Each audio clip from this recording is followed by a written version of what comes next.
Sir and free టైమ్‌లో ఎక్కువగా మీరేం చేస్తూ ఉంటారు?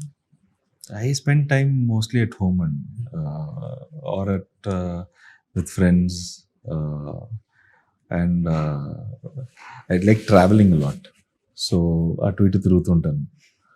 సో మోస్ట్లీ అదే చేస్తాను. సార్ ఇప్పుడు జనరల్‌గా ఒక స్టోరీ సెలెక్ట్ చేసుకునేటప్పుడు గానీ, ఏదైనా మనం ఒకటికి రెండు సార్లు ఆలోచిస్తూ ఉంటాం.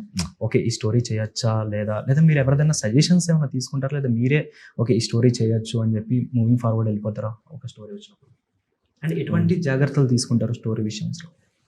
అంటే స్టోరీ ఓకే చేయడానికైతే ఎక్కువ థాట్ ప్రాసెస్ ఏం పెట్టనండి. అంటే ఇఫ్ ఐ లైక్ ఇట్.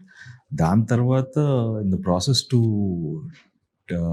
ఆ సినిమా స్టార్ట్ చేద్దాం అనే టైంలో we sit and discuss how to make it.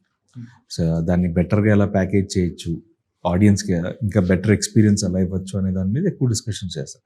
But story okay చేయడానికి అయితే అంత ఎక్కువ ఆలోచించండి. If I like it idea నచ్చితే నచ్చింది. అంటే ఫేవరెట్ జోనర్స్ అనేవి చాలా మందికి ఉంటుంటాయి. అట్లా మీకు ఏమైనా favourite genre or else favourite ఇది చేయాలి ఈ రోల్ అట్లాంటివి ఏమైనా ఉన్నాయా? అలా ఏం లేదండి. I just want to try different genres. ఎందుకంటే ఒకటే జానరా చేసినా it won't be that exciting. But I like rom coms, I like థ్రిల్లర్స్లో I need a very strong story. I like court dramas. I want to do a court drama. Action films రకరకాలు. But when you get the right script I don't mind doing it. Sir horror genre మర్చిపోయారు. అదొక్కటి కొంచెం నాకు but దాంట్లో కూడా exciting concept ఏమైనా వస్తే చేస్తానేమో.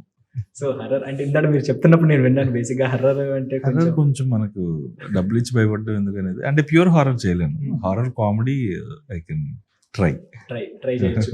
Yeah